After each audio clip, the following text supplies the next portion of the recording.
Hoje nós vamos entrar na quarta mensagem da série A Jornada do Apóstolo Paulo. E o tema da mensagem de hoje é a comunhão dos santos. Coincidentemente, a gente tinha ceia, um dia de comunhão, um dia de celebrar. Mas eu tenho que confessar para vocês que essa era, na verdade, a mensagem 5 da série. Eu falei para vocês que eram 7 mensagens que eu tinha preparado. E ao longo dessa semana, enquanto eu estava meditando na mensagem que seria ministrada hoje, eu tive um misto de sentimentos, um misto de ser muito impactado pela mensagem, pelo testemunho do apóstolo Paulo no que era a ministração 4. E também um misto de sentimentos, talvez não tão bons, por comparar a vida do apóstolo Paulo com a vida dos cristãos dos dias de hoje. E aí eu senti que não era o momento de ministrar aquela mensagem, porque eu comecei a ter dificuldade de achar situações naquela mensagem onde as pessoas poderiam aplicar no dia a dia. A vida do apóstolo Paulo estava tão distante das nossas vidas hoje, que talvez a gente não conseguisse achar algo aplicável para os nossos dias naquela mensagem. Então eu pensei assim, eu não vou ministrar essa mensagem hoje. Eu vou meditar mais sobre ela, porque eu sei que ela faz parte da série, ela é uma mensagem importante, ela é impactante. Mas talvez eu ministre ela no final da série, como algo que o apóstolo Paulo nos deixa como exemplo, mas que nós temos que melhorar muito para conseguir fazer um pouquinho do que ele fez. Como eu disse, o tema da mensagem de hoje é a comunhão dos santos. Mas antes de ler o texto, eu tenho uma pergunta para vocês. Não sei se vocês gostam quando eu já começo com pergunta, mas vai ser divertido. No pessoal do Mosaico, eles têm um negócio que eles fazem no Instagram lá que é o tá na Bíblia ou tá amarrado?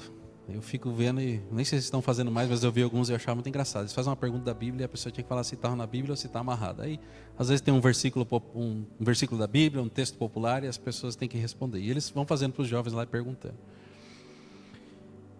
Aí, está na Bíblia ou está amarrada aqui hoje do culto é: existe na Bíblia um homem chamado Onesíforo? Quantos aqui já ouviram falar de Onesíforo? Se você tivesse que responder se está na Bíblia ou está amarrado, o que vocês responderiam? Quantos aqui iam falar que está na Bíblia? Levanta a mão aí, quem é corajoso? A Simone. Ah, só a mulherada que é corajosa, esses homens tão difíceis, viu? O resto responderia que está amarrado, então não vou nem perguntar, porque tem gente que não vai levantar nenhum dos dois. E é engraçado porque a maioria de vocês conhece muitos filhos com nomes bíblicos, né?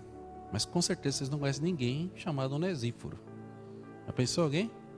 Olha, o meu filho, esse daqui vai ser uma bênção, vai se chamar Onesíforo. Tem gente que chama até Abacuque, que eu acho um nome exagerado, mas Onesíforo não tem, mas tem Onesíforo na Bíblia. E a lição de hoje, que a gente vai aprender, talvez não seja com Paulo. Na verdade não é com Paulo.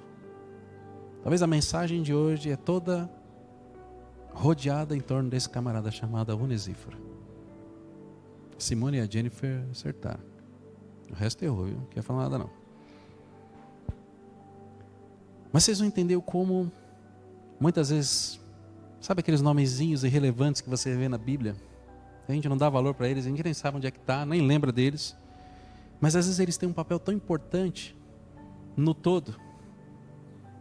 E vocês vão notar que ao longo dessa ministração vocês vão descobrir, no texto que a gente vai ler, vocês vão descobrir que o apóstolo Paulo talvez estivesse no pior momento do seu ministério. Preso, chateado, frustrado. E aí vocês vão no texto que ele fala assim, todo mundo me abandonou. Até o fulano de tal ali.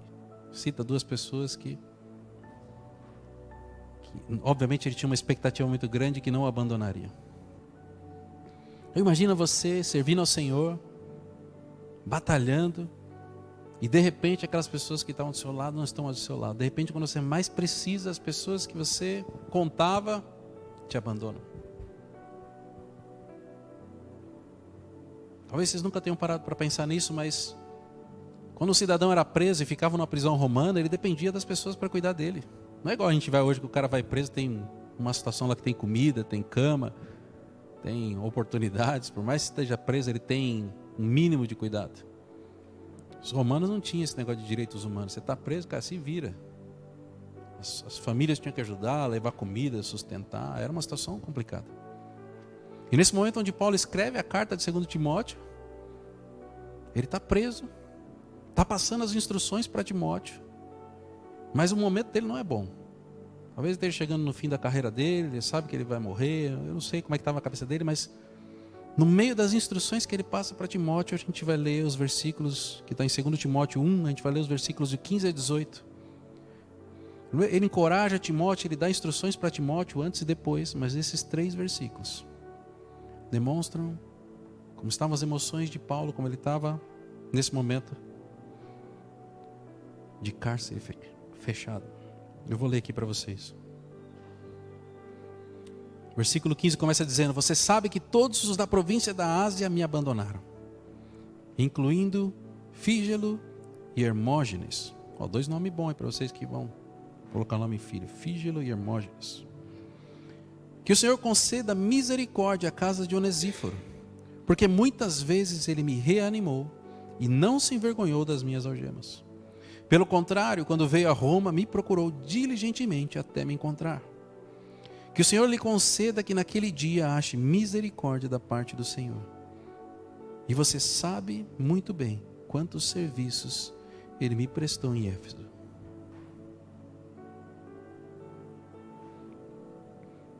Talvez, nesse momento que Paulo está escrevendo 2 Timóteo, ele estivesse no pior momento ministerial dele.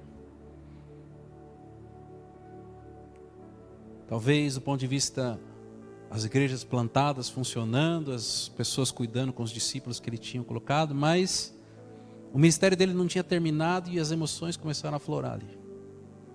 Abandonado, preso numa prisão, talvez passando frio, talvez passando uma série de coisas. E com certeza, não era a primeira vez que Paulo estava passando frio, não era a primeira vez que Paulo estava preso, não era a primeira vez que talvez ele estivesse passando fome. Talvez tudo aquilo não fosse uma novidade para ele. Talvez ele tivesse até melhor, porque na administração passada ele estava preso e tinha sido açoitado. Estava com feridas, estava machucado, e aqui a Bíblia não fala que ele estava machucado. Talvez ele tivesse melhor fisicamente do que quando ele estava na última administração. Mas quando a gente lê esse texto com um olhar mais profundo, a gente percebe que o que estava pegando na vida de Paulo nesse momento era a questão emocional.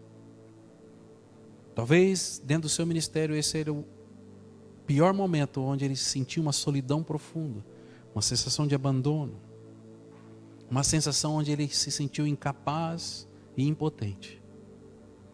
Diferente daquela vez onde ele louvou o Senhor com Silas, a gente vê um Paulo dando direcionamento, mas também compartilhando com Timóteo as suas dificuldades. Timóteo, nem tudo vão ser flores, nem tudo vão ser mil maravilhas. Vai ter momentos onde você vai estar igual eu, destruído emocionalmente.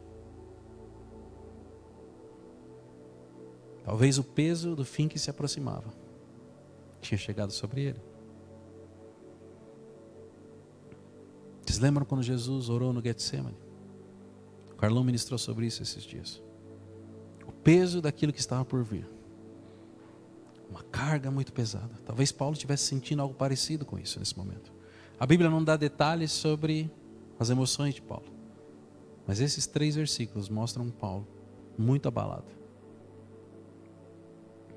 E ele comenta, no começo do versículo, que todos que estavam lá na província da Ásia o abandonaram.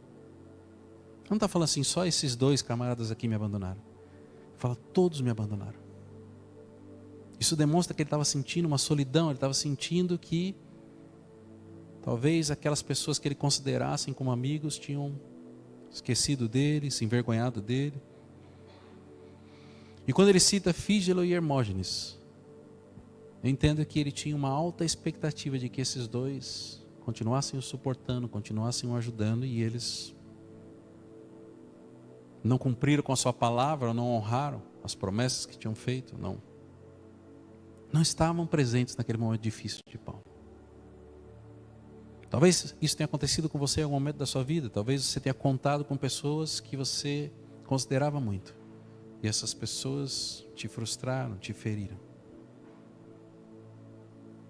Naquele momento Paulo disse: você sabe que todos os da província da Ásia me abandonaram, incluindo Fígelo e Hermógenes. Eu não sei se vocês, em algum momento, passaram por uma sensação de abandono. Quando a gente vê Jesus sofrendo no Getsemane, a gente imagina que Jesus estava sofrendo porque ele pensava nas chicotadas e na dor que ele ia sentir na cruz. Mas eu tenho para mim que o que mais afrontou Jesus no Getsemane não foi o que ele sentiria no seu corpo físico, não foi a morte que ele teria que passar, mas foram aqueles últimos minutos de vida de Jesus, onde os pecados do mundo foram imputados sobre a sua vida, e ele não consegue mais sentir a presença do Pai. E ele fala assim: meu Deus, por que me desamparaste? Aquilo era o medo de Jesus, porque ele nunca tinha se apartado do Pai, e pela primeira vez ele sentiu aquela sensação de abandono. E aí a gente vê que mesmo um grande homem como Paulo, que a gente sempre fala assim: Paulo, o maior homem do Novo Testamento depois de Jesus, olha só os 2 anos que ele ministrou, ele pregou para tudo quanto é lugar e plantou igreja. A gente olha para Paulo como um cara tremendo. Só quando a gente vê esses 3 versículos, a gente percebe que Paulo também era humano, que ele tinha dificuldades. E a gente percebe aqui que esse camarada que ele citou, talvez tenha sido instrumento de Deus para confortar e manter Paulo nessa caminhada, para suportar Paulo naquilo que ele precisava. E ele destaca o Onesíforo nesse ponto, como um exemplo de companheirismo e comunhão. Que o Senhor conceda misericórdia à casa de Onesíforo, porque muitas vezes ele me reanimou e não se envergonhou das minhas algemas. Paulo está falando assim: muitas vezes ele me reanimou, eu estava desanimado e ele foi o responsável por me levantar. E ele nunca teve vergonha da minha prisão, das algemas. Pelo contrário, quando veio a Roma, me procurou diligentemente até me encontrar. Quando a gente olha para esse Onesíforo, a gente sabia que ele tinha o desejo de ajudar Paulo. E quando ele fala que ele procurou diligentemente, talvez ele não tenha encontrado Paulo no primeiro momento, talvez ele tenha encontrado dificuldade para chegar até Paulo, mas ele não desistiu, ele continuou até que ele pudesse ajudar. E Paulo fala que ele muitas vezes o reanimou, o levantou.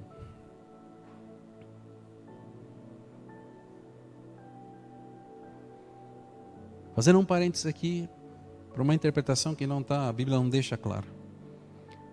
A gente nunca vai conseguir ter ideia do quanto Paulo estava destruído nesse momento, emocionalmente. Sabe quando uma pessoa entra em depressão e ela não quer mais nada na vida? Talvez Paulo tivesse assim. E da mesma forma que a gente não consegue imaginar quanto Paulo estava destruído emocionalmente nesse ponto, a gente não consegue mensurar o quanto Onesíforo foi importante para restaurar Paulo e permitir que ele continuasse o seu ministério. Talvez se eu forçar um pouco a barra aqui, se não tivesse Onesíforo, talvez a gente não tivesse algumas cartas do Novo Testamento, que são base na nossa tradição teológica. Se Paulo tivesse desistido antes do tempo, se Paulo não tivesse terminado 2 Timóteo, a gente perderia boa parte da nossa base teológica. Muito do que a gente aprendeu, muito do que a gente acredita. Às vezes a gente não dá valor para as coisas pequenas e da ajuda que a gente pode fazer na vida dos nossos irmãos, porque a gente não consegue vislumbrar o que vem a seguir. Mas esse chamado de comunhão é para cada um de nós. E eu creio que Onesíforo foi fundamental, não só no momento que Paulo estava vivendo, mas para o propósito que Paulo tinha que cumprir e para tudo aquilo que aconteceu depois disso. O nome Onesíforo é de origem grega. Talvez por isso que a gente não escolheu esse nome. Se fosse hebraico a gente gostava, mas é grego a gente pula fora. E ele é a junção de 2 palavras. Acho que vai estar aqui no telão. A primeira palavra é, eu não sei se eu vou pronunciar direito, mas algo parecido com oneses, né, que significa lucro, proveito ou ajuda. E foros significa portador ou aquele que traz. E é engraçado quando a Bíblia escolhe, parece que o nome certo para as pessoas, para a função certa, na hora certa, né? Olhando para esses significados, eu pude entender que para mim, o nome de Onesíforo significa aquele que traz ajuda. No momento que Paulo mais precisava, aquele que traz ajuda foi aquele que de fato o ajudou. A gente vive um mundo hoje, no dia a dia de hoje, com um certo isolamento social e emocional entre as pessoas. As pessoas muitas vezes moram na mesma casa, mas estão distantes. Às vezes elas fazem uma refeição juntos, mas é cada um no seu celular. Às vezes é mais fácil mandar uma mensagem no WhatsApp para a pessoa que está no outro cômodo do que conversar com ela. Isso vale para as casas, vale para os empregos, vale para a igreja. Mas a mensagem de hoje é para que a gente faça uma escolha. E principalmente se a gente escolher ser um imitador de Onesíforo, de ser aquele que traz e presta ajuda. E o tema da mensagem é a comunhão dos santos, porque a comunhão é a resposta bíblica para esse problema de isolamento social e emocional que as pessoas têm. Essa frieza que foi instaurada muitas vezes por conta da pandemia, onde as pessoas ficaram trancadas nas suas casas, se tornaram primeiramente digitais e depois que voltaram para o meio normal, o digital continuou como uma prioridade, como aquilo. Mas a resposta bíblica para isso é a comunhão. Porque a comunhão é um direcionamento de Deus, um mandamento de Deus, de apoiarmos uns aos outros. E eu separei 3 pontos que eu queria aprofundar com vocês, de uma forma bem prática para o nosso dia a dia. Mas antes eu queria que você refletisse para mais uma coisa. Será que de todas as pessoas que você conhece,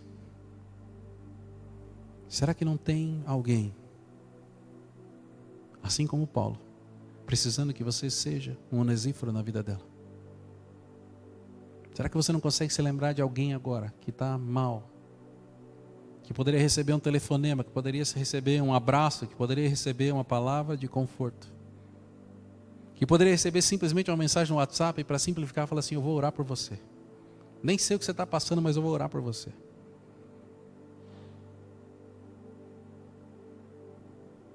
Eu lembrei agora de um dia, eu tinha conversado com a Fernanda e eu estava muito preocupado com alguma coisa. Eu nem lembro o que era, mas eu estava muito preocupado com alguma coisa.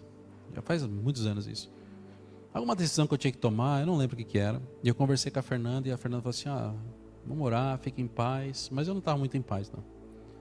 E eu recebi uma mensagem no meu WhatsApp do pastor Rubem, lá da sede. E a mensagem falou: Deus falou para mim que eu tinha que orar por você. Pensa numa oração assertiva. Era como se ele estivesse ouvindo a minha conversa com a Fernanda, se eu tivesse compartilhado com ele aquilo que estava me angustiando. E a oração dele era exatamente sobre aquilo. Talvez exista alguém que você conhece que poderia receber uma oração. E você nem sabe o que está acontecendo, depois você descobre. Senti que eu tinha que orar por você. E manda um áudio orando pela pessoa. Talvez tenha uma pessoa que você precisa visitar, porque faz tempo que você não passa um tempo junto. Talvez essa seja a oportunidade da semana. Mas existem pessoas ao seu redor que precisam que você seja o portador da ajuda. Ainda que a ajuda seja algo simples. Talvez vai ter aquele que precisa da ajuda financeira. Aí você não quer muito ajudar, né? O cara está precisando de dinheiro, você vai ter que prestar um dinheiro. Talvez vai ter aquele que precisa de uma palavra de conforto. Talvez vai ter aquele que precisa de um puxão de orelha. Sabe aquele cabeção que está fazendo tudo errado e ninguém fala nada? Mas você gosta da pessoa e você vai dar um puxão de orelha e fala: não faz mais isso não. Olha onde você está indo. Um gesto de amor para alguma pessoa. O primeiro ponto que eu queria que vocês refletissem, agora que vocês já estão pensando nas pessoas, é sobre o valor da comunhão. A gente falou que a gente vive num momento de isolamento social, as pessoas estão cada vez mais frias, mais distantes. Mas quando a gente olha para a vida de Paulo e a dificuldade que ele estava passando, e eu fiz vocês refletirem, porque eu imagino que para mim ali era o fundo do poço de Paulo, emocional, ele estava no pior momento dele. Nem parece aquele Paulo que pregava o evangelho, ia para cima, não tinha medo de general, não tinha medo de romano, não tinha medo de judeu, ia para cima de todo mundo ali, ele estava realmente bem mal. Mas ele tinha um irmão, e a gente não sabe muito sobre ele, não era ninguém famoso, né? A Bíblia não fala, esse daqui era o cara cheio do Espírito Santo, que fazia cair fogo do céu, que fazia milagre, multiplicava. Era simplesmente um irmão, que se importava com ele. Alguém que algum dia tinha caminhado com Paulo, alguém que algum dia teve algum momento de comunhão e pôde fazer a diferença na vida de Paulo. Muitas vezes na caminhada cristã você vai passar por dificuldades. Muitas vezes você vai ter momentos onde você vai estar abatido, chateado. E não precisa ser o apóstolo Lamartine aparecer na sua casa para te dar uma palavra de conforto. Às vezes um irmão, alguém que te conhece, alguém que se importa com você, pode fazer toda a diferença. Você consegue lembrar de algum momento que você estava mal e alguma coisa aconteceu? Alguém te mandou uma mensagem, alguém te ligou, alguém passou um tempo com você? Eu lembro que eu já comentei isso com vocês algumas vezes, mas eu vou repetir. Teve um dia que eu estava muito... Aconteceu alguma coisa no trabalho, faz muitos anos atrás, eu trabalho em São Paulo, na Vida da Angélica. E eu estava muito estressado no trabalho, muito incomodado, mas não era um estresse de nervoso, era uma angústia dentro, alguma coisa estava acontecendo no trabalho. E eu falei assim, eu vou sair para respirar um pouco. E eu saí orando, falei, Senhor, me ajuda, porque eu não sei nem o que eu estou sentindo. E aí eu comecei a andar pela rua, e tinha muita gente andando na rua, lá é meio movimentado, né? A Avenida Angélica lá em Higienópolis, meio movimentado. E eu lembro que eu estava andando e começou a vir um cara com um cachorro na minha direção. E o cachorro estava sem coleira. Eu olhei para o cachorro olhou para mim, ele estava a uns 10 metros de distância. Eu falei, esse cachorro vai querer me morder. Primeira coisa que eu pensei. Só que, naquele momento que eu estava ali pensando e preocupado com um monte de coisa, a única coisa que o cachorro fez, ele veio na minha direção e ele veio direto em mim. E eu travei, eu fiquei parado assim. E aí ele pegou e deu uma volta no meu pé e deitou em cima do meu pé. E eu fiquei pensando assim, o que é isso, né? Só pode ser uma resposta de Deus, um sinal de que o cachorro estava lá. E passaram muitos anos, eu não entendi aquilo, né? O que aconteceu. E só que depois, recentemente, eu comecei a pesquisar muito sobre cachorro, e falando recentemente, mesmo um mês para cá, Deus me lembrou dessa situação. Porque aquela raça de cachorro, são raças de cachorro que são normalmente treinadas para serem cachorros terapeutas, cachorros que detectam nos donos algum tipo de estresse e ansiedade e eles acalmam os donos. Eu não posso dizer para vocês que aquele cachorro era treinado, mas naquele dia, aquele cachorro, Deus escolheu aquele cachorro para olhar o que eu estava sentindo e me acalmar. Talvez aquele dia o cachorro tenha sido um onesíforo da minha vida. Talvez pessoas tenham sido pessoas que te acalmaram, te confortaram, te deram um novo ânimo, te sustentaram, te supriram. Será que você consegue lembrar de alguém que fez isso por você em algum momento na sua vida? Talvez seja uma pessoa que você poderia simplesmente agradecê-la por isso. Porque provavelmente faz muito tempo, talvez você não tenha agradecido na época. Se eu tivesse o telefone do cachorro, mandar uma mensagem para ele agora. Porque realmente ele me ajudou naquele dia.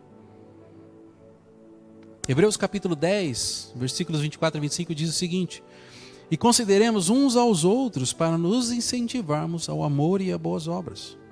Não deixemos de reunirmos como igreja, segundo o costume de alguns, mas encorajemos uns aos outros, ainda mais quando vocês veem que se aproxima o dia. Eu gosto desse texto aqui quando alguém traz aquela história dos desigrejados, né? Que normalmente pessoas foram feridas na igreja, elas falam assim, eu não acredito mais nesse modelo de igreja. E eu entendo que existem muitos modelos de igreja que são não bíblicos e prejudiciais, existem igrejas que fazem um monte de coisa errada, eu acredito nisso. E eu acredito que as igrejas normalmente ferem as pessoas porque são pessoas, muitas vezes pessoas feridas ferem pessoas. Mas a igreja não é nada além das pessoas que fazem parte da igreja. Vocês que estão aqui são a igreja, não é o templo, não é nada disso. Só que essas pessoas precisam dessa reunião, precisam desse encontro, precisam desse tempo de comunhão. Porque se não houver esse tempo de comunhão, ela não é uma igreja. As pessoas não estão se conectando, não estão vivendo o propósito que Jesus colocou. E o texto diz que essa comunhão, esse relacionamento com os irmãos, ele serve para que a gente incentive o amor e para que incentive as boas obras. Quantas vezes você não viu alguém agindo de um jeito que você fala assim, poxa, esse cara aqui é mais crente que eu preciso aprender a fazer isso também. Quando você é novo na fé, você aprende muito com as pessoas que são mais experientes. Mas ao longo da sua caminhada, sempre você vai se surpreender com aquelas pessoas que podem te trazer algo mais. Agora, se a comunhão é algo importante, se existe esse versículo de Hebreus dizendo que nós não devemos deixar de nos reunir, como costume de alguns, mas temos que nos encorajar uns aos outros. O que a gente precisa fazer na nossa vida para que a gente aplique isso? O primeiro ponto que eu listei aqui nesse item é buscar pessoas que estão com dificuldade. E aqui talvez a gente tenha tanta coisa para fazer no dia a dia que a gente acaba olhando para as nossas necessidades, não para as pessoas ao nosso redor.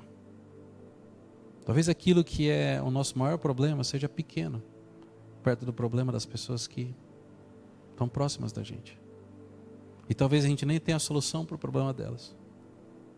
Mas talvez a gente possa se mostrar presente e disponível para o que ela precisar, ainda que não seja o suficiente. Talvez as pessoas estejam enfrentando solidão, talvez as pessoas estejam enfrentando lutas emocionais, físicas, espirituais. Talvez ela só precise que você dedique um pouco do seu tempo para ela. Ou talvez o que essa pessoa precisa é de um incentivo. Talvez ela esteja desanimada, talvez ela esteja desistindo das coisas. E você consegue olhar para essa pessoa e achar, poxa, você tem potencial, você é muito boa nisso, por que você está desistindo disso? Talvez ela precise de um incentivo. Talvez ela tenha tentado, fracassou e está com vergonha, e ela precisa de alguém que dê um novo ânimo para ela.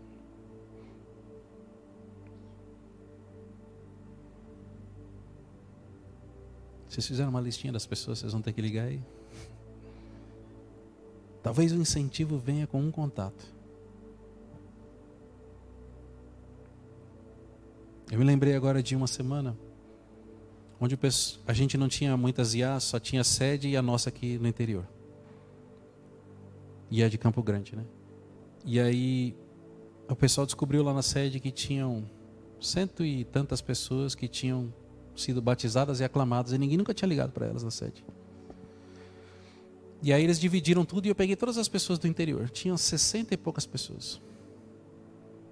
E naquela semana eu entrei em contato com 60 e poucas pessoas. Algumas eu mandei mensagem, algumas deram abertura, algumas eu liguei, algumas eu orei. Mas foram 60 e poucas pessoas que sentiram um pouco do amor de Jesus naquele dia. Eu não lembro, talvez vocês estivessem naqueles 60 que eu liguei naquela semana. Eram pessoas que tinham entrado em contato com a sede. E que depois eu liguei para cada uma delas. Tiveram muitas pessoas que frequentaram o ministério com a gente durante anos. Mas estavam em outras cidades, não poderiam vir. Às vezes o mínimo de esforço que a gente precisa ter. Talvez o tempo que a gente gasta perdendo no Instagram, no YouTube, a gente poderia fazer diferença na vida de alguém. Vou ter que correr aqui que nós estamos atrasados. Mas o que eu queria que vocês guardassem desse ponto é: coloca como algo prático para que vocês executem. Fazer diferença na vida de alguém a cada dia. Sabe, acorda no dia, quando vocês estiverem orando de manhã para começar o dia, fala: Senhor, me dá a oportunidade de abençoar alguém hoje. Só me mostra quem que é. Me fala o que eu tenho que falar, se eu tenho que orar, mas dá uma pessoa para eu abençoar nesse dia hoje. Se o Senhor me mostrar a pessoa, eu vou fazer isso. Eu me lembro uma época que eu fazia isso no meu trabalho. E às vezes Deus falava assim: vai lá e ora por tal pessoa. Eu falava: nunca conversei com essa pessoa. Aí eu ficava assim circulando, achava um momento que a pessoa ia tomar café e falava: vou lá, olha, Deus falou para mim que eu tenho que orar por você. Eu já ia na cara de pau assim, falava: não vou me comprometer, eu já jogo a responsabilidade para Deus, ele se vira. Eu falava: Deus falou que eu tenho que orar por você. Por que eu preciso orar? Normalmente a pessoa já desabava de chorar naquela hora, porque ela estava precisando de uma oração. Então vocês aprenderam a estratégia, para vocês não ficarem com a responsabilidade de dar errado. Você fala assim: oh, Deus que falou, hein? Então eu vim aqui orar por você. Mas façam isso, as pessoas estão precisando. O segundo ponto é que a comunhão edifica. Talvez eu tenha misturado um pouco aqui com o primeiro, mas a comunhão edifica. A Bíblia mostra que Onesíforo tinha esse desejo, né? Quando ele fala que ele teve a diligência de procurar Paulo. E ele mostra também que, quando a gente olha, que ele ajudou Paulo muitas vezes. Não foi só nessa situação onde ele está escrevendo, mas muitas vezes ele ajudou Paulo. A gente ama o que Paulo fez, a gente admira Paulo pelo homem que ele foi. Mas muitas vezes a gente não olha para as pessoas que ajudaram Paulo a se tornar quem ele é. E talvez tenham pessoas que circundam a vida de vocês que são como Paulos, que são como Pedros, que são como... Eu costumo dizer que muitas vezes talvez o próximo Billy Graham esteja trabalhando na mesa do seu lado e você nunca falou com ele sobre Jesus. Para pensar nisso, que um dia Billy Graham não era convertido e alguém teve que pregar para ele. Muitos homens de Deus tiveram que ser salvos. O próprio apóstolo Paulo teve que receber uma visita de Ananias, receber uma oração, um milagre. Provérbios capítulo 27, versículo 17 diz: assim como o ferro afia o ferro, o homem afia o seu companheiro. Isso daqui é versículo de casamento. Quando tem atrito no casamento, fala assim, não, Deus colocou os dois ali que é para afiar, e as encrencas que vocês estão arrumando é para vocês ficarem melhor depois. É ou não é? Versículo de casamento. Normalmente fala assim, não, isso é normal mesmo, que tem que ter o atrito para dar certo depois. Só que existe um propósito nesse versículo que não é... Deus não fala assim, eu vou criar um versículo aqui que é para as pessoas se pegarem. O propósito de Deus não era isso. O propósito de Deus para esse versículo é que o irmão afie o seu companheiro. O propósito é que o seu irmão fique melhor. O propósito é que o seu irmão cresça. O propósito é que o seu irmão vá além. O propósito é que o seu irmão se desenvolva. Não é para que o seu irmão sofra. Não é para que você judie do seu irmão. Mas é para que ele cresça. Para que ele cumpra os planos que Deus tem na vida dele.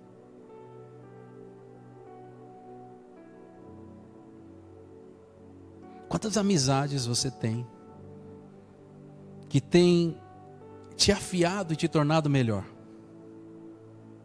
Quantas pessoas que você convive tem te feito crescer, tem te levado a novos patamares, e principalmente patamares espirituais? Porque é fácil você arrumar alguém e falar assim, vamos fazer um amigo, vamos ganhar mais dinheiro junto. Isso daí você vai arrumar um monte.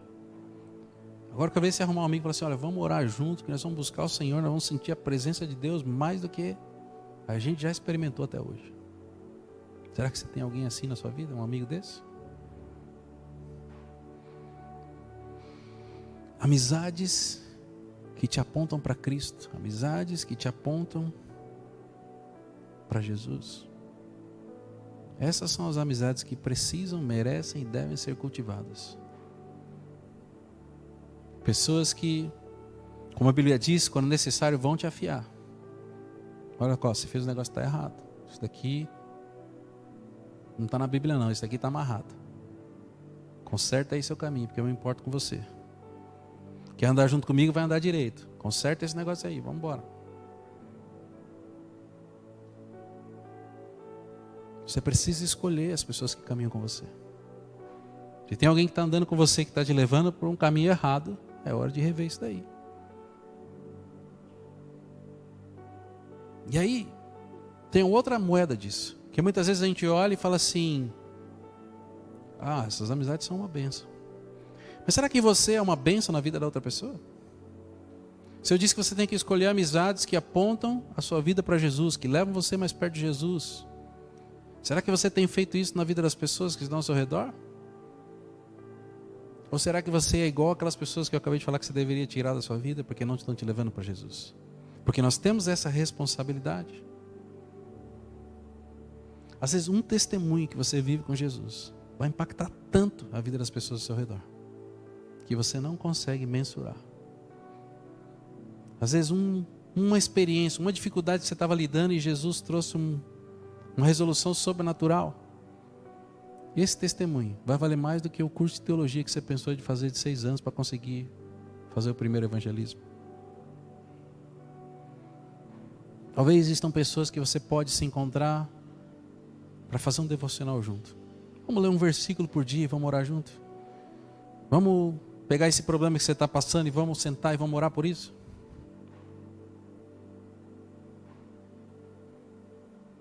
Eu costumo dizer que quando uma pessoa ora junto com a outra, aquilo talvez seja um momento de tanta intimidade que a pessoa se conhece muito mais do que se estivesse convivendo junto, e caminhando junto, e trabalhando junto. Por isso que Satanás tenta roubar a oração de marido e mulher junto. Quer ver começar a dar problema no casamento é quando o casal para de orar junto. E às vezes a gente conversa com os casais e era assim, não, mas eu tenho vergonha de orar com ela.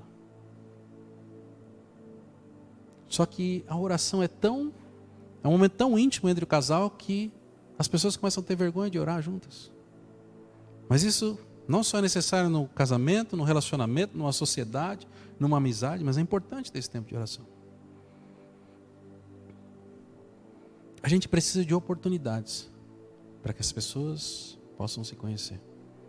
Teve um tempo que a gente fez o culto de quarta-feira, a gente fazia um culto de louvor e adoração e as pessoas podiam pegar um microfone e orar.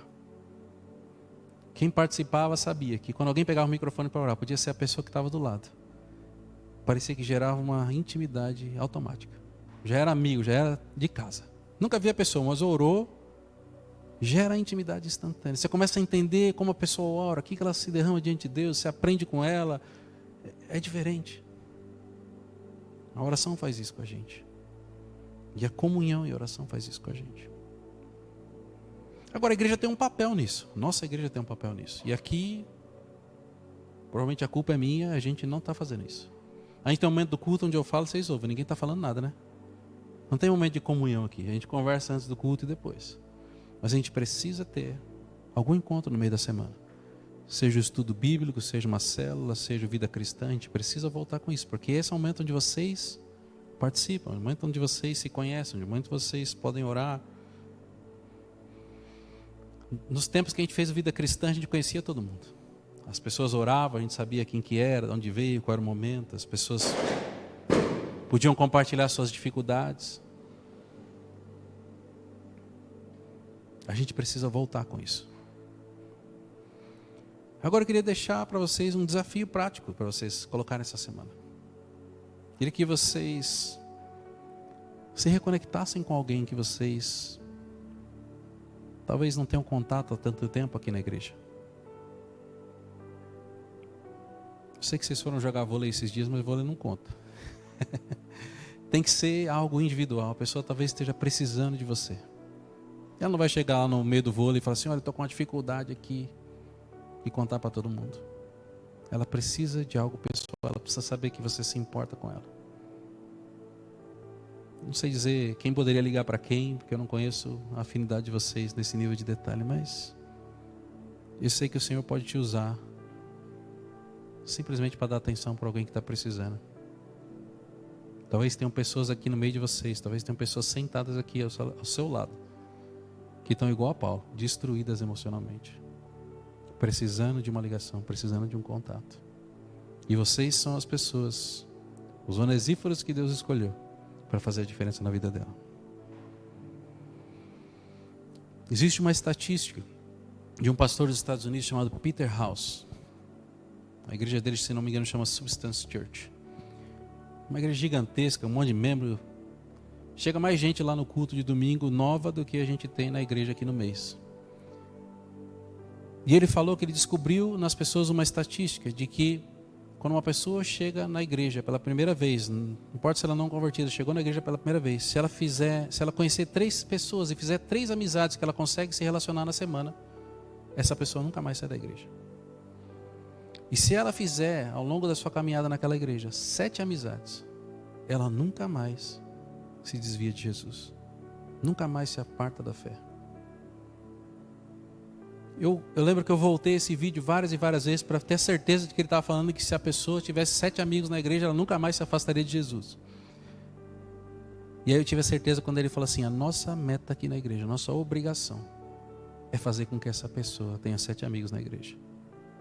Porque não adianta só pregar o evangelho para a pessoa, eu preciso garantir que ela vai continuar com Jesus até o final da vida dela. E eles não medem esforços para que essa pessoa faça essas amizades. Então quais são as 3 amizades que você vai procurar essa semana?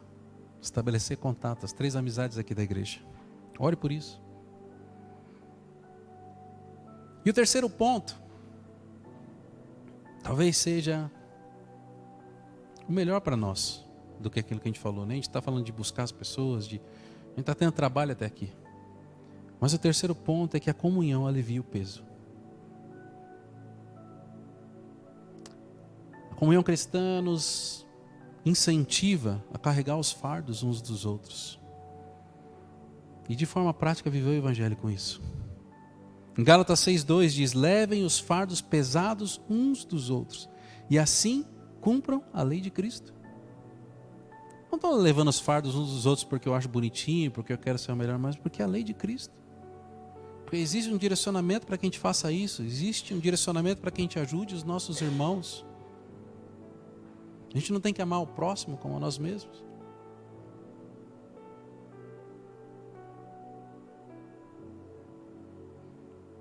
Eu falei no ponto anterior que devem ter pessoas aqui que estão passando por dificuldades, talvez estejam carregando fardos mais pesados do que elas conseguem aguentar.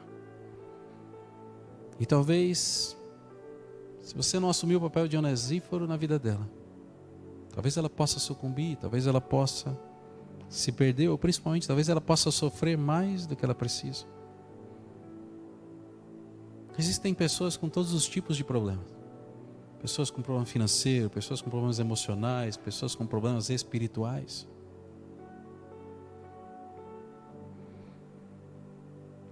Mas uma coisa que eu aprendi é que Deus sempre coloca as pessoas no seu caminho, que precisam daquilo que você tem. Por incrível que pareça, Deus escolhe as pessoas que vão chegar diante de você, que precisam daquilo que você já tem. Um exemplo na minha vida que é muito real.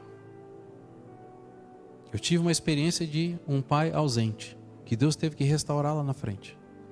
Eu já perdi as contas de quantas pessoas, quantos homens que Deus trouxe diante de mim, que não tiveram a figura paterna. Talvez seja uma das áreas que Deus mais trabalhou na minha vida. Mas às vezes chega alguém novo e fala assim: olha, desconfio que a gente vai chegar no pai daqui a pouco. Porque é um testemunho que eu tenho para contar, é algo que aconteceu na minha vida, algo que Deus trabalhou na minha vida. Deus não vai trazer alguém para uma experiência que eu não tenho. Às vezes traz. Uma experiência do casamento que eu contei quando eu tinha acabado de casar. Às vezes traz, mas normalmente Deus vai trazer alguém que precisa daquilo que você tem. Ainda que você tenha separado ali os seus R$250 para comprar um tênis novo, e a pessoa chega desesperada, falando: preciso urgente de R$250. Você vai dizer: meu tênis novo vai embora. Mas você tem. Deus não vai botar você em apuro. Depois Ele vai suprir o tênis novo.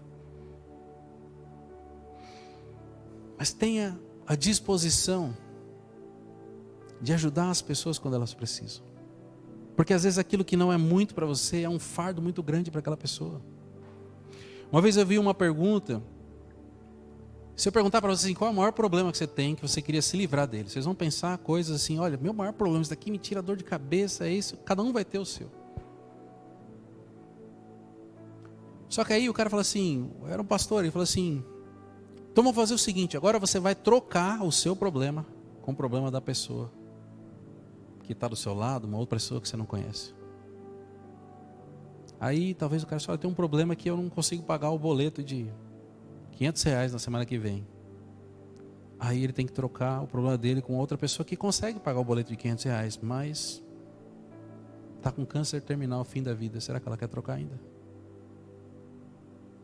É nesse momento de comunhão onde você consegue mensurar o quanto as suas emoções têm te distraído e colocado um peso muito grande naquilo que deveria ser alegria na sua vida, por você não ter problemas maiores do que você tem. Mas talvez seja a oportunidade de você ajudar aquelas pessoas que estão passando por momentos piores do que você. A maioria das pessoas que tem essa disposição de ajudar não são pessoas que têm a vida perfeita. Não são pessoas que entenderam que, ainda que elas tenham necessidades, ainda que elas tenham problemas, existem pessoas que têm mais problemas do que elas. O que você pode fazer é ajudar como você pode. Talvez você não tenha dinheiro, talvez você não tenha conhecimento, mas talvez você tenha tempo. Talvez você possa sentar do lado dessa pessoa e ouvi-la. Eu não sei quantos de vocês já passaram por um psicólogo, mas normalmente você vai no psicólogo e você coloca para fora tudo que você está pensando ou sentindo. E você fala: pô, me senti melhor de fazer isso. E aí você pensa assim, poxa, eu estou pagando e eu que estou falando e eu estou me sentindo melhor. Só que quando você está com os pensamentos dentro de você e você não coloca para fora, aquilo vai te consumindo, parece que você pensa nas coisas ruins, mas aí você precisa pagar por alguém para você conversar. Mas você não poderia ser esse alguém que a pessoa precisa conversar? Talvez você não vai ter a técnica do psicólogo, e eu entendo, não vai mesmo. Mas o Espírito Santo que habita dentro de você, muitas vezes pode fazer uma diferença muito maior que aquele psicólogo faria. E aqui eu não quero entrar numa área que vai ser polêmica, mas eu não entendo tanto. Mas eu acredito que muitas vezes as pessoas precisam recorrer a um psicólogo. Porque a igreja não está fazendo o papel dela. As pessoas não têm com quem conversar, elas não têm com quem se abrir. Muitas vezes se abriram, se feriram, porque aquilo foi exposto, os envergonharam, e elas têm vergonha de falar. Mas quando a gente olha para a Bíblia diz que nós temos que carregar os fardos uns dos outros. A gente deveria ter um ouvido pronto para ouvir essas pessoas. Talvez ela vai precisar ainda do psicólogo, mas aí para as encrencas maiores e as coisas mais simples, a igreja poderia ajudar. E quando eu digo a igreja, não é a instituição, o pastor Renato, a igreja é o corpo, os amigos, as pessoas que estão próximas. A Bíblia nos chama a carregar o fardo uns dos outros. Jesus não carregou nosso fardo, não carregou muito mais do que a gente conseguiria carregar. Não morreu por nós, pagou um preço que a gente não conseguiria. Talvez só falte para nós a prática, só falte para nós a percepção de que existem pessoas ao nosso redor, precisando de um ouvido, de um abraço, de um cafezinho, ou chá, para quem não toma café. Às vezes 30 minutos de conversa vai mudar a vida de alguém.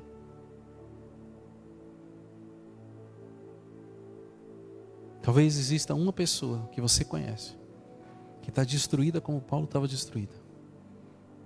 E talvez vai ser difícil de você chegar até essa pessoa e passar um tempo com ela. Talvez você tenha que achar onde ela está aprisionada, conseguir chegar até ela, que muitas vezes as pessoas não querem receber ninguém, elas querem ficar isoladas. Mas talvez você vai chegar, na hora que você conseguir entrar naquela cela onde a pessoa está sozinha, isolada, você vai falar, olha, eu trouxe aqui um chazinho, uma bolachinha para a gente comer junto. E aí vocês vão conversar, vocês vão orar. E aquela pessoa nunca mais vai ser a mesma. Será que tem uma pessoa que você pode fazer isso essa semana? Será que você consegue pensar em uma pessoa que está como Paulo, destruída, que você consegue animá-la? Deus sabe do que você tem, Ele vai suprir o que você precisa. Mas Ele não vai fazer por você. Ele não vai pegar na sua mão e falar assim, vai lá e eu vou te arrastar até o fulano porque você precisa ajudá-lo. Essa iniciativa tem que partir de nós. Se nós queremos ser imitadores de Cristo, ou imitadores de Paulo como ele era de Cristo, precisamos ter a atitude de fazer aquilo que precisa ser feito, de viver como Jesus espera que nós viveríamos. Para a gente encerrar, nosso amigo Onesíforo foi um exemplo de companheirismo e comunhão. Assim como nós somos chamados para ser. Existem pessoas passando por dificuldade no nosso meio, na nossa família, na nossa igreja, no nosso trabalho, e elas precisam da nossa atitude. A gente não pode continuar olhando para as nossas vidas, fazendo as nossas coisas, buscando os nossos sonhos, os nossos projetos, ou buscando um Deus só para nós. Porque o Deus que é só para nós, a gente já recebeu. Agora a gente precisa, por gratidão àquilo que nós recebemos, agirmos conforme aquilo que nós temos. A comunhão dos santos não é só um privilégio, mas é um mandamento que Jesus deixou. Precisamos nos envolver com as pessoas, precisamos romper com essa apatia, com essa frieza que a pandemia nos trouxe. E nos conectar com as pessoas, nos importar com as pessoas. Muitas vezes suportar as pessoas. E suportar não é no sentido de assim, aquela pessoa chata tem que suportar ela. É como é que eu consigo impulsionar essa pessoa? Como é que eu consigo levantar essa pessoa? Quando a gente era pequeno tinha que pular um muro, tinha que fazer a cadeirinha. Talvez tenha que fazer uma cadeirinha para levantar as pessoas para onde elas têm que chegar.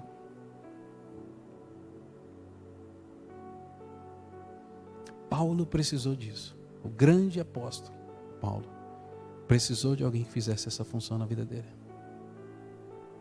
E eu olho para vocês, talvez eu devesse achar algum Paulo aqui. Mas nesse dia de hoje eu olho para vocês e vejo vários onesíforos aqui. Pessoas que têm total condição de mudar a situação, de tirar pessoas do cárcere, de libertar, de impulsionar, de destravar, sabe, de mudar, tirar toda a tristeza e a apatia na vida das pessoas. Só o que vocês precisam é romper com a comodidade, com aquilo que foi criado.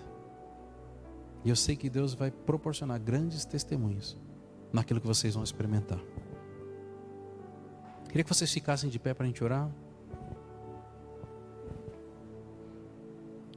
Eu vou encerrar com um versículo que está em 1 João capítulo 4, versículo 11. Ele diz assim: amados, visto que Deus assim nos amou, nós também devemos amar uns aos outros.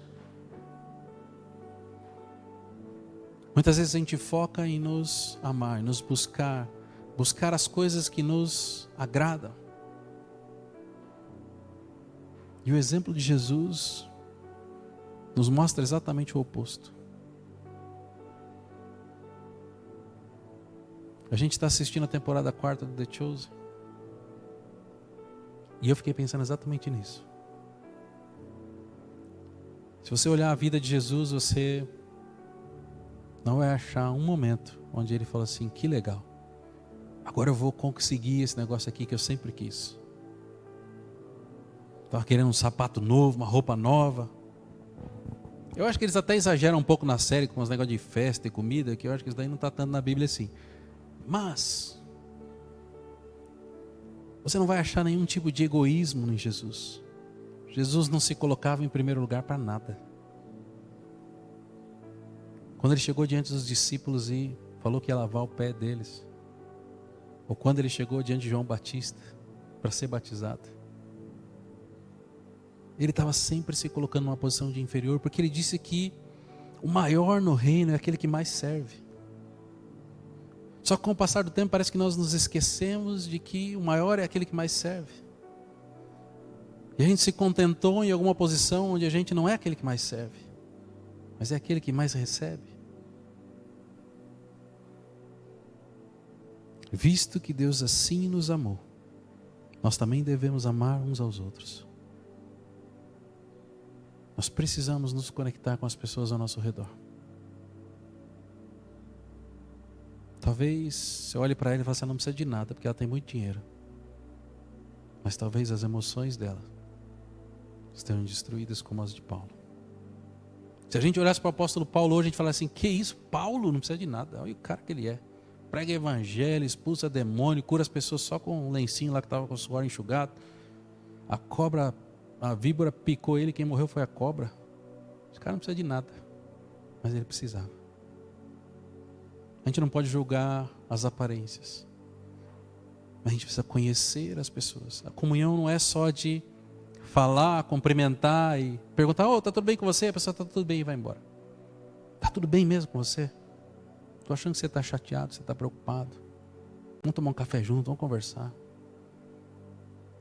A comunhão vai além de simplesmente deduzir coisas pelas pessoas, mas é se importar, investigar, muitas vezes se doar para aquela pessoa. Existem pessoas que precisam de você, como aquele que é o portador da ajuda, o onesíforo na vida dela. Senhor, em nome de Jesus, Pai, que eu coloco diante de Ti, Senhor, cada um dos Teus filhos e filhas, Senhor, nesta manhã. E Senhor, eu sei que no Seu meio, Pai, existem pessoas que estão passando por dificuldade, pessoas, Senhor, que talvez estejam como Paulo, ainda que não demonstrem, ainda que não externem, Senhor, a situação, talvez por vergonha, talvez por receio, talvez por não saber, Senhor, aquilo que vai acontecer a seguir, Senhor. Eu sei que existem pessoas que talvez estejam aqui hoje, Senhor, que estão destruídas por dentro como Paulo estava. Existem pessoas que talvez não se sintam tão destruídas como Paulo estava, mas que estão paralisadas, Senhor. Com medo, com receio daquilo que há de vir, Senhor. Com medo do futuro, com medo, Senhor, de algum tipo de revés que possa acontecer, Senhor. Preocupadas muitas vezes com as suas finanças, com a sua saúde. E eu oro, Senhor, para que caia por terra, Senhor, toda a vergonha, Senhor, de compartilhar um momento difícil, um momento de dificuldade, Senhor. O grande apóstolo Paulo teve a humildade de reconhecer que estava se sentindo sozinho, que tinha sido abandonado, Senhor. Não permita, Senhor, que os teus filhos e filhas se sintam abandonados, porque eles não precisam estar, Senhor. Quebra, Senhor, toda barreira, todo grilhão, Senhor, que tem impedido os teus filhos e filhas de pedir ajuda, de compartilhar, Senhor. Talvez as pessoas não estejam preparadas para aquilo que elas vão ouvir, mas elas podem orar, mas elas podem se importar, Senhor, elas podem suportar, Senhor. Não permita que os teus filhos caminhem sozinhos, como Paulo estava naquela prisão, Senhor. Que nos momentos de dificuldade eles possam saber que existem pessoas a quem eles podem contar, Senhor. Pessoas que ainda que não tenham a solução para o problema, vão passar pelo problema juntos, Senhor. Esse é o papel da sua igreja, esse é o papel dos irmãos que vivem em comunhão, Senhor. E, Senhor, eu oro em nome de Jesus, Senhor, para que caia por terra, Senhor, toda a apatia, Senhor, todo o egoísmo, Senhor. Que nós possamos entender, Senhor, aquilo que é a essência do verdadeiro evangelho. Que nós possamos entender que o teu reino funciona de uma forma diferente do mundo natural, Senhor. Que nós possamos entender que o maior é aquele que mais serve, Senhor. Não é aquele que é mais servido, Senhor. Não é o título, o cargo de pastor, de apóstolo, de bispo, que traz a importância, Senhor. Mas é o quanto de entrega, de dedicação, Senhor, para o teu reino e para a tua obra. É o que nos faz maiores. Senhor, eu oro em nome de Jesus, Senhor, para que os teus filhos e filhas possam se tornar onesíforos, Senhor. Pessoas que são portadores de ajuda para aqueles que estão mais próximos, Senhor. Pessoas que vão suportar uns aos outros nos momentos de dificuldade. Pessoas que vão se importar a ponto de não só perguntar como a pessoa está, mas querer entender e aprofundar e ter a certeza de que o seu irmão está bem, de que a sua irmã está bem. E eu oro, Senhor, para que o Senhor dê discernimento e sabedoria para cada um dos teus filhos e filhas, Senhor. Para que onde houver a limitação, para que onde houver, Senhor, o sentimento de incapacidade, o teu Espírito Santo possa trazer o teu sobrenatural, Senhor. Para que hajam curas, para que hajam milagres, para que hajam restauração, Senhor. Para que, Senhor, pessoas sejam libertas de depressão, para que pessoas sejam libertas de espírito de suicídio, espírito de morte. Senhor, em nome de Jesus, Senhor. Eu oro, Senhor, para que o Senhor fortaleça os teus filhos e filhas como instrumentos poderosos nas tuas mãos, Senhor. Que não julguem pela aparência, mas que julguem pelo conhecimento e pela importância que eles dão para cada um dos teus irmãos, Senhor. Coloca, Senhor, as pessoas no caminho dos teus filhos e filhas que precisam que elas sejam onesíforos na sua vida. Traz, Senhor, as pessoas às mentes, Senhor. Ajuda, Senhor, os teus filhos a mandarem uma mensagem, a se importar com elas nesse dia, nessa semana, Senhor. Não permita, Senhor, que essa apatia, Senhor, que esse isolamento social e emocional venha prevalecer na sua igreja. Mas que a sua igreja seja o antídoto para esse veneno que foi implantado na sociedade, Senhor. Usa, Senhor, os teus filhos e filhas como instrumentos de restauração daquilo que é o teu mandamento e a tua palavra, de nos amarmos uns aos outros, de carregarmos os fardos uns dos outros, de nos afiarmos, Senhor, uns aos outros, e de nos incentivarmos, Senhor, a fazermos as boas obras, Senhor. Eu te agradeço, Senhor, pela tua palavra, Senhor. Eu te agradeço pela vida do apóstolo Paulo e pelas pessoas que o sustentaram nesse ministério. Eu te agradeço, Senhor, pela vida de Onesíforo. Eu te agradeço pelo exemplo que ele nos deixou, Senhor. E eu oro, Senhor, para que o Senhor venha ajudar, Senhor, cada um dos teus filhos e filhas, para que nós possamos, cada vez mais, te obedecer e cumprir os teus planos nas nossas vidas, Pai. Em nome de Jesus. Em nome de Jesus, Senhor. Que Deus abençoe, que vocês tenham uma semana tremendamente abençoada, em nome de Jesus. Fiquem com Deus, boa semana.